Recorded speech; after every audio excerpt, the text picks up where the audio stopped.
Welcome in, Halas Huddlers. We are bringing back news or noise. That's right. We have a lot to talk about, a lot to go through. There is a bunch of offseason hype because that's what's going on right now. Schedule release is tomorrow. We're recording it the day before.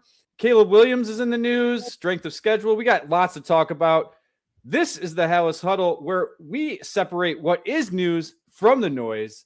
I'm Rob Schwarz with Bear Goggles On. Tonight with me is Justin Onayemi, Bob Weiss. The trio is still together. It's amazing. How's it going? Absolutely. I mean, we're excited the three of us are together again. That's 3 episodes in a row. We love the chemistry we got going on here. Hopefully you all out there are enjoying it. Make sure you hit that like button, hit the subscribe button, and most importantly, comment. We had a very fun episode today. You're going to find that we don't always agree. It's okay if you don't agree, but let us know in the comments. Let us know your respectful responses to everything going on here. Be happy to keep the conversation going in that comment section.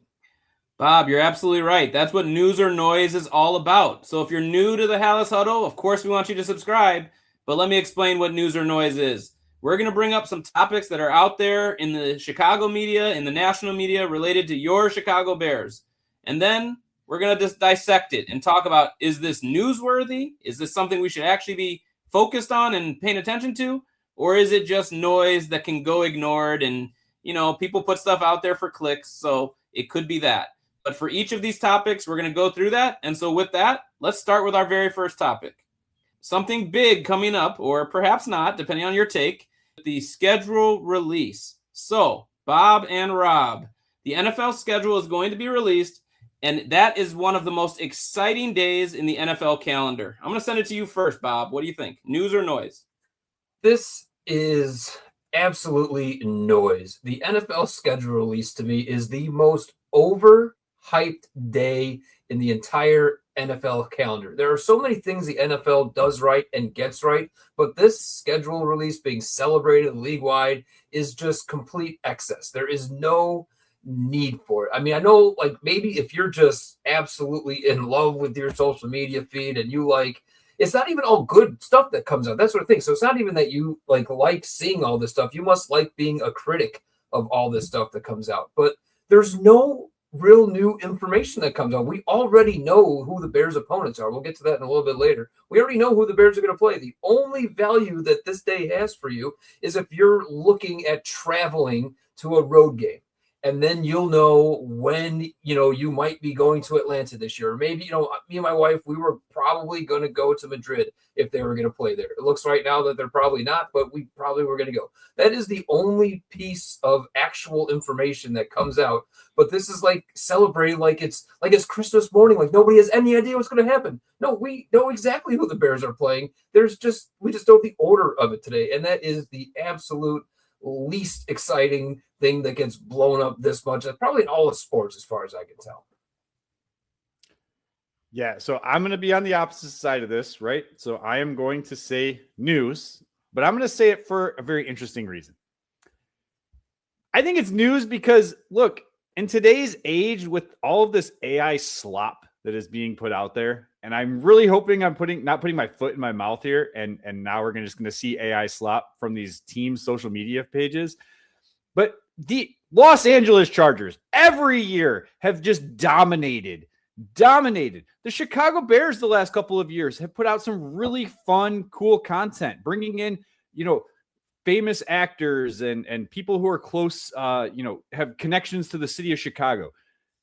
That stuff is fun. It's fun for me. And my only complaint with the whole entire schedule release is we're going to know what the schedule release is for most teams before the teams officially put the information out there. That's the only downfall of all of it. I love going through. In fact, last year, I ranked what I thought was the best videos that were put out there. As long as we don't see AI slop, and the New Orleans Saints have already put out there, they are not using AI, okay? They are not. Even though they still get the little AI image at the bottom. So you got to be careful. Just because it says that on Twitter doesn't necessarily mean that it was created with AI. Okay? There's been a lot of people who are saying that designation comes up for bullshit reasons. So it's fun. It's fun. It might not be the most fun thing of the offseason, but it's just fun because what else do we have to talk about right now? We have nothing to talk about. We got rookies in camp. OTAs haven't started yet. Like, It's fun. I don't know what you're talking about, Rob. This episode was very easy to put together. We had lots of stuff to talk about. The NFL wants to have the attention on it 365, and they do a pretty good job. I don't like when things are supposed to be official, and then there's all this unofficial. I'm leaning with you, Bob. If this was around the horn, you get a little bit more points. But to kind of just go one slight way towards it mattering, kind of the nuances of a schedule can sometimes shift how you feel about a game. If you're playing on a short week, or if you're, a certain string of road games, and that could make an Atlanta matchup go one way when you thought it was going another, when you just knew Bears are playing at Atlanta. So that's the only thing I'll say. I hope the league tries to get rid of as much of those as possible, but it's a difficult task. And there's always teams that feel like one thing hurt them or helped them. Who knows? Wait till the games are played. There you go. All right, Bob, what do you got? All right, so Tyson Bagent was recently, I believe, on ESPN 1000, but he's actually been making media rounds this last week or two, so it might have been on a different outlet, but he was basically on record very clearly declaring that the Bears will win the Super Bowl this year. So let's not worry about the validity of that claim. Let's instead talk about, does it make any sense for him to say that in the first place? So, news or noise, regardless of their beliefs, players making declarative statements to the media is pure stupidity. Justin? I'm going to go noise because the media exists for a reason. They're trying to get people to listen. And, you ask these players what they think. I would hope every player on the Bears thinks they're going to win the Super Bowl this year. I don't know if every team in the NFL feels that way, but that's what you hear sometimes. It's like, hey, all 32 teams go into training camp and they think they're going to win. So the Bears had a great season last year. Tyson Bagent was part of that. I'm sure Ben Johnson has the confidence that every year from this one now going forward, the Bears should feel like they're going to win. And so Tyson Bagent said that. So I don't think it's necessarily stupidity. I'll go noise. Yeah, so I'm going to go news. It really irks me when I hear players just declare statements of guaranteeing things, guaranteeing that they're going to win, guaranteeing, for example, Rasheed Walker, the offensive lineman for the Green Bay Packers last year, after I think the week 2, week 3, he said, I don't see how we're going to lose another game. Well, that clearly didn't happen, and they got bounced, right? Like, when you put that stuff out there, does it really matter? Probably very, very, very small, but it does put some things out into the universe, in my opinion, where teams are going to look at you and be like, all right, we're going to play a little bit harder, or maybe we're just going to hit you harder because you're a dumbass. You're just putting more pressure on yourself, and I just don't understand the reason or the want to do it. There are ways, and I understand what you're saying, Justin. Everybody, if you are a professional athlete, every day you get up, you should expect to win the championship, right? Like, if you get up in the morning and you're like, oh, I don't want to be here, like, we're not going to win. That's a loser's mentality. You are going to lose. Losing is contagious, but so is winning.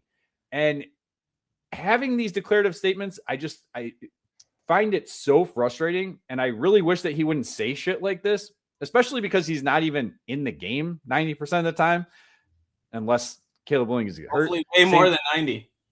Yeah, exactly. I mean, well, maybe we got some trick plays, right? We got some trick plays. He came in a couple times last year. So I don't understand the need to do it. There's ways to say it. Like, our goal is to win the champion or the Super Bowl this year. Like, oh, we expect to win the Super Bowl this year. There is a difference in saying we are going to be in the Super Bowl. We're planning our vacation or our trip there, like doing all this stuff, like planning our Valentine's Day around that time. Like, that is frustrating to me. Don't do it. Stop it.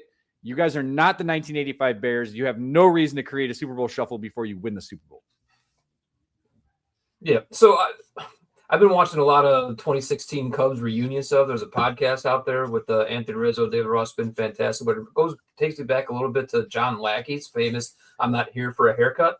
Like, I think to a certain extent, it's okay to talk about, like, yeah, we're here to win a Super Bowl. That's what we're doing. Like, what else are we even out here for? But I do think that's a little bit different when, the Cubs were the Super Bowl odds-on Super Bowl favorites going into the season, and they had the best record in MLB when John Lackey said that, right? So I think it's a little different here, where the Bears still got a little bit more to prove before you're talking about, going to the Super Bowl. But why don't you viewers watching comment below what you think. I mean, Tyson Bagent just out of his mind, whatever. What do you think about the first? Are you super excited about all the schedule of years that are actually coming out today as you're watching this? Is it just so exciting to you? Let us know in those comments. Be part of the conversation and help us out here. I mean, how many of you guys thought Seattle was going to be the first game? Because that's out the window. Now they're playing the Panthers. Like, there's a lot of things that is being put out there that you're not going to know. It's a bad decision by the NFL, but go ahead, Rob. Well, they're doing Pat's Seahawks rematch for the first game of the year, so it kind of makes sense. I thought you said Panthers. Yeah, you just said Panthers. The Bears are playing the Panthers in the first week. Oh, really? That's first out? Game? Yeah, it's out. See, this is what I don't like. Don't say it's the official thing, and then everyone gets all these teasers and stuff. Exactly. That's not the best they could have done with the Bears, but I'll get in the comments. Both won their division last year. They both won their division with a first overall quarterback, right? Taking number 1, I believe. Yeah. If my memory serves me correctly. That's right. All right, Rob. I think we won that trade, though. All right, throwing it to you guys. Preseason strength of schedule. That is something that comes out every year. Obviously, the Bears had a tough strength of schedule last year. But to you guys, and as of right now, they have the hardest strength of schedule going into this season. So preseason strength of schedule is a meaningful indicator of a team's season projections. Bob, I'm going to throw it to you first. I'm going to say news. I know that they're, NFL, the first to last and last to first is always, the biggest possibility, best chance in sports to do that. But there's no way that how a team performed last year has no meaning on what's going to happen the next year, right? There's no doubt that you would rather play all the teams that finished fourth in their division last year than all the teams that played finished first in their division last year, right? There's just common sense says I want to play teams that were worse last year. There's always, mitigating circumstances. There's always things that happen. Like we know, Patrick Mahomes being hurt, right? Now the Chiefs had a top 10 pick, so it's not like that, but things like that happen. And so you can't just go completely based off wins and losses. And you have teams like, Minnesota, I think a couple years ago went 14-3 with barely a positive point differential, right? So I think if you're building your strength of schedule stat purely off of wins and losses of a 17-game schedule, well, then, yeah, your strength of schedule stat is going to be super noisy because there's so much variance in that. Now, we know from baseball stats, baseball projections that run differential is a larger predictor of future wins and losses than your current record. And it's easy to do that in baseball because there's 162 games. So there's so many data points to project that. So if you're using the noisiest stat available of just wins and losses in a 17-game season, then yeah, your strength of schedule is going to be flawed. But if you build that strength of schedule metric off of other things like point differential, like DVOA, like ESPN has their other, I forget exactly what it's called off the top of my head, but then it becomes a little less noisy. It's still not perfect because there's just so many things that can happen where, let's just say you see what happened with the Bears last year. They just go on a run of winning one-score games, and all of a sudden it looks like there's, maybe so much better, but even though the raw stats say they were just okay, maybe that happened, maybe that didn't. But I really, it happens a lot on this show with you where it was almost like we're throwing strength of schedule out the window, but that just can't be true, right? The good teams are good. And especially, if you have a quarterback, those teams are good year to year to year to year to year. And that matters when you're looking ahead to who you're playing this year. Give me a schedule with teams with bad quarterbacks over good quarterbacks. Give me a schedule with teams who lost more than they won last year, and I'll see what I can do with that. So I think it's news. I think that news, right? Yeah, I think you said news. I think strength of schedule means something. You said news, but I felt like you gave so many of the points I would want to give for how it's noise. I mean, the fact of the matter is, as you have said, it's a 17-game season, and obviously strength of schedule can't take into account injuries. We know it's a very violent sport, and that could totally derail a team and make a game that looked unwinnable on paper before the season all of a sudden is winnable because you're playing against a second stringer. But even beyond that, I don't know exactly. We hear the Bears have the hardest, And I've heard somewhere that Detroit might have the easiest. That cannot be true. Even going off the stuff you're talking about, Bob, they're in the same division. The only games the Bears have different than Detroit are obviously playing each other, which both should make the strength of schedule look more challenging. If you're Detroit saying I have to play Chicago twice a year, that's a challenge. And same for Chicago playing Detroit twice a year. The 3 games that are different, I had it written down. I don't have it in front of me. They play Arizona. You play Seattle. To your point, Bob, I'd rather play Arizona. Bears play Jacksonville. They play Tennessee. I'd rather play Tennessee. And the third one is they play Giants. Bears play Philly. Again, that one's not as easy of a call in my mind. But for that to be the difference between the hardest and possibly top 5 of the easiest makes me think there's other ways, to your point, that this should be as decided. But ultimately, too, this is a sport unlike others where week to week you are playing who you're playing. Bears, I think, show like they're going to have a whole different game plan based on who they're playing. And I don't think there's that many teams that are going to want to play the Bears this year. So, yes, yours is hard, but I don't think teams are going to see the Bears and be like, I'm glad we're playing the Bears this week. The Bears won 11 games last year. People are saying with this strength of schedule, it'd be weird to expect them to do the same. But I think they're right in that window again. And so you play who you play every week. Obviously, there's going to be injuries and stuff, so what I'm saying now may not apply, but just play the games when they come up and make sure you're a difficult opponent. Make sure you're the type of team they didn't want to play this year and they don't want to play next year. So you guys both had really, really good points. My only point with this whole strength of schedule talk, especially preseason, is you look at where the Bears were ranked last year. I want to say it was like the 3rd or 4th toughest strength of schedule going into the season. They ended with the 4th weakest strength of schedule by the end of the season. There's so much variance and changes that go through. It just seems like the point of the process of going through it is to your point, Bob, like it makes sense. And if you're using other data points to go with it, and like Warren Sharp is a guy who's out there who has his own version of strength of schedule, you guys can go out and look at his. It is slightly different than what the NFL strength of schedule is. Whoever is it, ESPN who puts that out? I don't even know. I think it's anybody who can do arithmetic. Yeah, exactly. That's true. Winning percentages. It's just winning percentages. You're right. I swear I haven't. I'd be more interested, Bob, if it was what you said, though. Like the age of your roster and how many players you have returning and things like that. Yeah, Bob, maybe you're onto something. Then I might create your own strength of schedule. Warren Sharp out the window, right? Yeah, that's my only thing with this whole situation is it just seems like whatever happens at the beginning of the year, it's never the same or even remotely close by the end of the season. So, all right, I think I got a good one for you guys here. As much as the Bears did in the offseason, we highlighted that in a previous episode. So because you're a subscriber, I know you're going to go back and watch that if you didn't already. But Bears did a lot this offseason. But one place they didn't do very much was on the defensive line. They did draft somebody in the 6th round and made some free agent signings that were not that big names. So with the Bears essentially bringing back the same defensive line in 2026, especially when you look at starters, will that be the downfall for this team having a chance at making sure Tyson Bagent is right and they win the Super Bowl in 2026? So, Rob, what do you think? I'm 100% news on this. Look, I predicted that they weren't going to go after defensive line in the draft, but that was based off of offseason moves that they were making. I think they're banking so much on the fact that they have a motivated Dio coming back from an Achilles injury that we don't even know when he's even going to be fully healthy by, right? Like he's probably going to miss all of camp. Maybe he's healthy by week 1, but is he able to do anything? I don't know. Then you got Shamar Turner coming off of an ACL, a guy who struggled with injuries throughout college.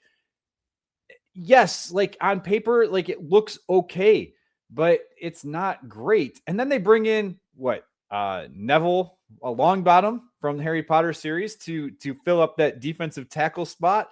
And they came in and got a guy who to me sounds similar, kind of like a Key and Peele skit, right? A Key and Peele skit, like Kentavious Street. I don't know. It just sounds like one of those early on ones before they get really crazy with the names.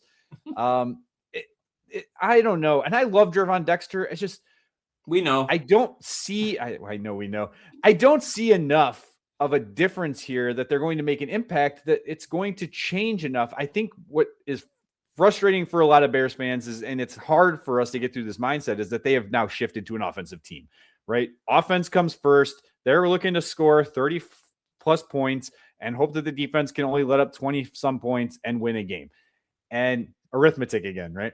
And I just struggle with that thought process because pressure means something. Whether you sack the quarterback, I don't care so much about your sack totals, but just getting to the quarterback, putting the pressure on them, it's very important, especially now with how quick some of these quarterbacks get the ball out of their hands. And maybe that's hypocritical of what I'm saying, or conflicting of what I'm saying, because maybe that's the thought process here is quarterbacks are getting the ball out so fast. And here I make arguments for Bob's side. They're getting the ball out so fast that they don't need to get pressure as much. And they just need to have a back end that can cover. I don't know.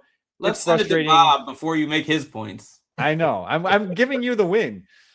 That's all right. Like, so I am actually on noise on this, and it's not just because we're trying to make an episode here of doing counterpoints. I think there's been so much out there just blowing up the problem with the Bears defensive line.